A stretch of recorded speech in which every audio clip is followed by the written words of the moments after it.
नमस्कार फ्रेंड्स, स्वागत आहे चॅनलवरती। तर दुपारी साधारण 3-3:15चा टाईम होता आणि आपण काल परवाचा जो व्हिडिओ टाकला होता की आपल्याकडे आलेले होते येवल्याचे जे कस्टमर आहेत ते, आणि त्यांनी मशीनसाठी त्यांना इथे पिल्लं काढायसाठी अंडे पाहिजे होते। तर त्यांनी जसा फोन केला, आपला नंबर जेव्हा आपण आता चॅनलच्या कधीतरी कुठल्याही शॉर्ट्स व्हिडिओमध्ये किंवा लॉंग व्हिडिओमध्ये एक नंबर मी माझा पाठवलेला आहे आणि यांचाही पाठवलेला आहे।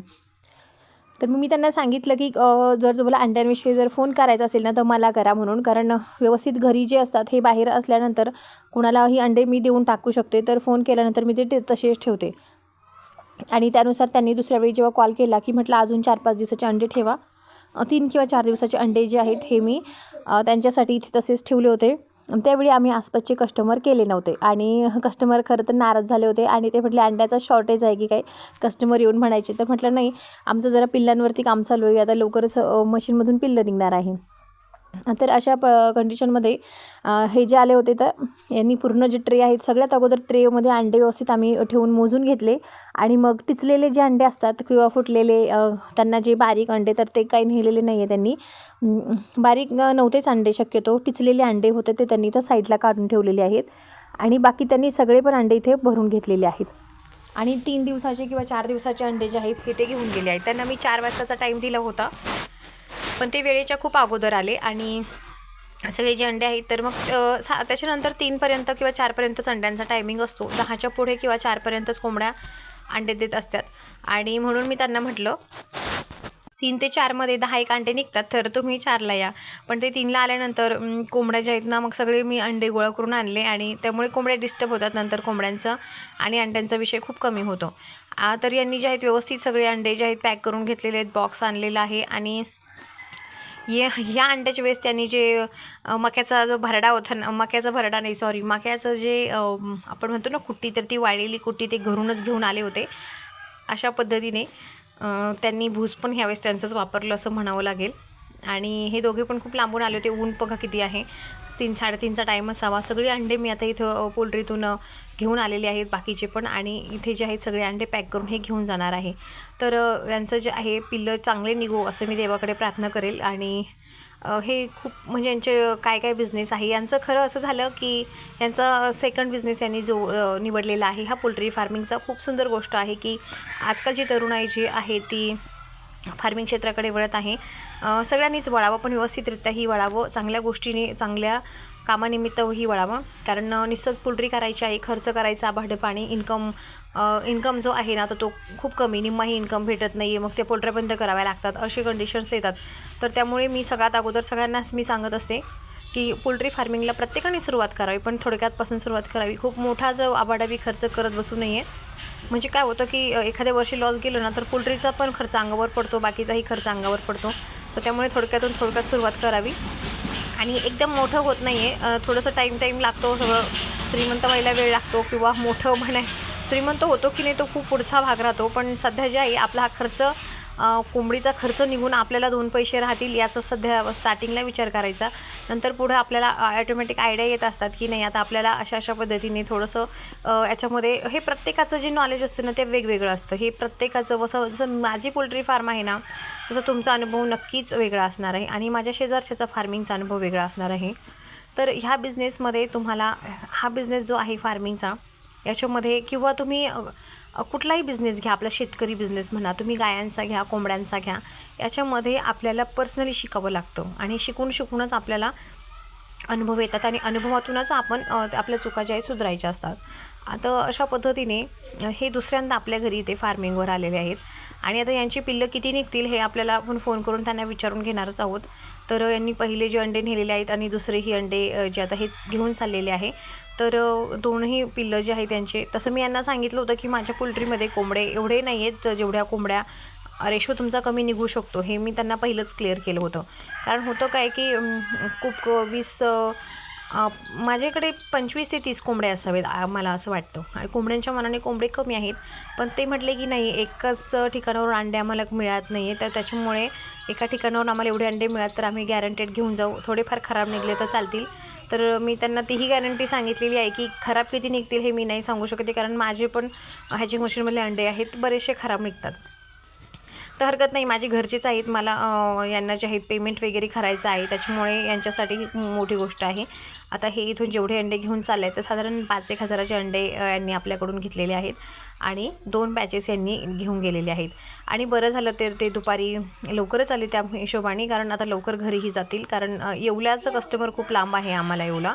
आणि आमच्या भागामध्ये जर कुणी म्हटलं ना तर येवला कुठे आहे, तर मी सहज म्हणू शकते की येवला आमच्या भागातच आहे म्हणून. आणि कुठे आहे असं तर येवला म्हणा किंवा आसपासचे आमचे वैजापूर असे जे लांब लांबचे थोडेसे अंतरावरचे जे गावं आहेत ना, छोटे छोटे शहर आहेत, तर ते मी म्हणते की आमच्याच भागात आहेत. येवलाही आम्ही असं सहज बोलून जातो की आमच्या भागात आहेत. आमच्या भागात जरी असलं तर ते जायला भरपूर लांब आहे. कोपरगाव म्हटलं तर आमच्या भागातच म्हणतो आम्ही. तर अशा राहुरी म्हटलं तरी आम्ही आमच्या भागातच आहे असं सांगतो की आम्ही राहुरीकडचेच आहोत. कुणी येवल्याचं भेटलं तर हां आम्ही येवल्याच्या जवळच राहतो. मग आम्ही येवल्याच्या जवळ नाही तर आम्ही खूप लांब राहतो, पण एक आपुलकी वाटते की हे जर एरियात जसं लहानपणापासून जाणं येणं झालेलं आहे. येवल्याला जसं की बस्ते वगैरे लग्नाचे मोठे मोठे बस्ते येवल्याला होतात, तर अशा भरपूर ज्या गोष्टी आहेत येवल्यामध्ये होत असतात. आणि येवलं हे खूप मोठं पॉप्युलरच म्हणजे कपड्यांच्या खरेदीसाठी चांगलं असं सिटी आहे. तर त्याच्यामुळे येवलं हे फेमस आहे. आणि येवल्यावरनं येवल्याच्या पैठण्या तर खूप जास्त फेमस आहे. येवल्याच्या पैठण्या जर कोणाला घ्यायच्या असेल ना तर नक्की मला इथे कमेंटमध्ये कळवा, कारण खूप सुंदर सुंदर पैठण्या आहेत. आपल्या ओळखीच्याच दुकानामध्ये आहेत.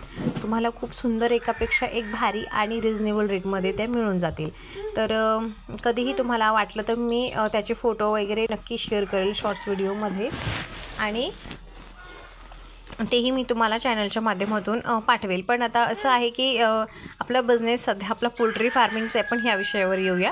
तर येवल्याचे असल्यानंतर येवल्याला आमचे रिलेटिव्स पण आहेत, आणि पण त्यांचं नाव वगैरे मला काही आठवत नाही. जेव्हा मी समोर कुणी असलं ना मला त्यांचे नाव किंवा मला असं बऱ्याचशा गोष्टी ज्या आहेत ना मला त्या टायमिंगमध्ये नाही आठवत, ते नंतर लक्षात येत असतात. आणि अशा कंडिशनमध्ये मी सांगत पण नाही मग की येवल्याला आमचे असे पाहुणे आहेत म्हणून, कारण जर पाहुण्यांचं नावच मला माहिती झालेलं आहे की आठवतच नाही तर सांगायचं तरी काय. तर चला, तर हे खूप छान यांचा बिझनेस यांनी सेट केलेला आहे. आता यांचा पहिला पण यांचा जो शेळी पालनाचा व्यवसाय आहे. खरं तर मला त्यांच्याकडून शेळी पालनाविषयी माहिती घ्यायची होती, कारण माझ्या मिस्टरांनी जिथे गोट फार्म केलेला आहे तर त्यांचं खूप पहिलं त्यांना वाटायचं की गोट फार्म करायचं आहे, पण काही अडचणींमुळे आम्ही ते गोट फार्म बंद करून आम्ही इथे काऊ फार्म सुरू केलेला आहे. तर चला, मी यांना खूप प्रश्न विचारण्याचा प्रयत्न केला होता, पण मोबाईल माझा नव्हता. मोबाईल ह्या जो लाल शर्टवाला दादा याचा होता, आणि याचं नाव पण खरं विचारायला मी विसरून गेले. पण मी याला नेक्स्ट टाईम नक्की बोलवेल व्हिडिओमध्ये आणि याचंही नाव विचारेल, कारण काय झालं की माईक नव्हतं माझ्याकडे, आणि त्याच्यामुळे अंतर जरासं लांब येत होतं. आणि आमचं जेवढं काही आम्ही बोललो ना तर तेवढंही माझा आवाज खूप असा आवाज खूप कर्कश येत होता, आणि आवाजामध्ये वाऱ्याचा आवाज जास्त येत होता. त्यामुळे मी आवाजच बंद केला आणि यांचा तर आवाजच येत नाही. व्हिडिओमध्ये ह्यांनी काय बोललेलं आहे याचा बिलकुल आवाज आला नाही. आणि व्हिडिओ जो आहे ना, व्हिडिओमध्ये फक्त माझाच आवाज येत होता. मी काय काय प्रश्न विचारत होते आणि यांनी काय काय उत्तरे दिली. तर सगळ्यात अगोदर यांना मी यांचं नाव विचारलं, तर आकाश बतासे यांनी नाव सांगितलं, आणि हे त्यांची फ्रेंड आहेत असं सांगितलं. तर मी यांना खूप खूप कौतुकाने यांचं अभिनंदन केलं की तुमच्याकडे एवढा चांगला सेट बिझनेस असताना तुम्ही जोडधंदा शोधतायत. खरं तर आता गरज झालेली आहे जोडधंदा शोधण्याची. परिस्थितीच राहिलेली नाही आहे की माणसाने काहीतरी, पहिल्यासारखे दिवस आता राहिलेले नाही आहेत, खूप बेकार दिवस आलेले आहेत. त्याच्यामुळे जोडधंदा करणं ही प्रत्येकाची आता, म्हणजे प्रत्येक माणूस जोडधंद्याकडे वळतो आहे. आणि जो नाही वळत आहे ना तर त्याचे म्हणजे जो जोडधंदा किंवा पैसा कमवण्याचा जो मार्ग आहे ना, यांनी 2-3 मार्ग नाही अवलंबले तर तो दुसऱ्याच मार्गाने जातो असं होतं. तर चांगल्या मार्गाने नेहमी काम करण्याचा प्रयत्न करा, आणि व्यवस्थित जे आहे तर आपला फार्म बघा किंवा आपला जो धंदा असेल ना तो पुढे नेण्याचा प्रयत्न करा. तर खूप सुंदर यांनी माहिती दिली, पण नेमकं त्यांनी मेसेज करून सांगितला की ताई माझा आवाज येत नाही म्हणून.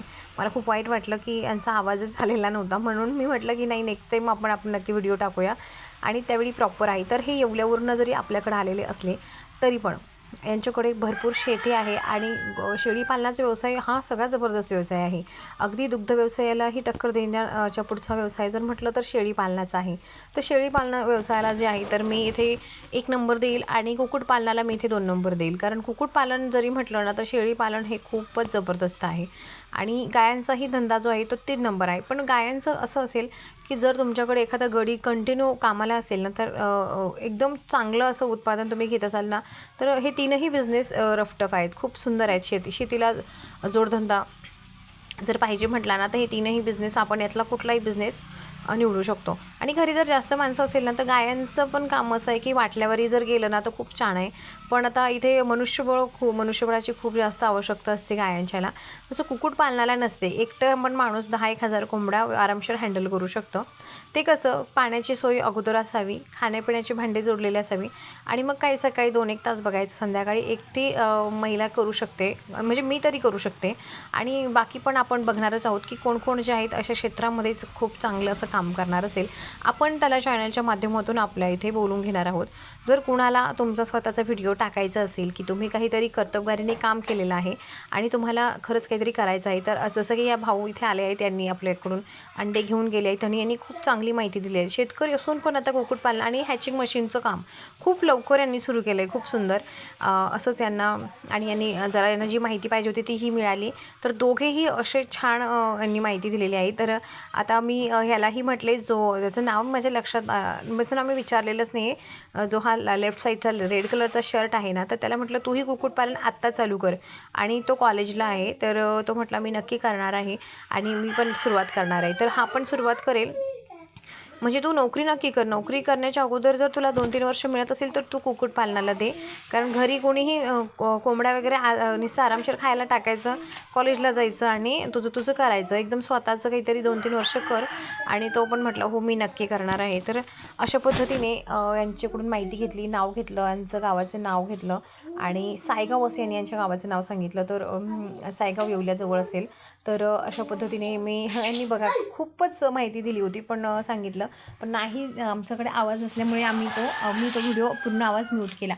आणि अशा पद्धतीने हे जे आहेत आपल्याकडचे नवीन सबस्क्रायबर, आपल्याकडचे नवीन कस्टमर आणि भविष्यातले हे आपण मोठेच यांना उद्योगधंद्यावाले म्हणू शकतो. कारण नक्कीच आपण कुणाला मोठं म्हटलं तर त्यांनी आणखीन मोठं व्हावं.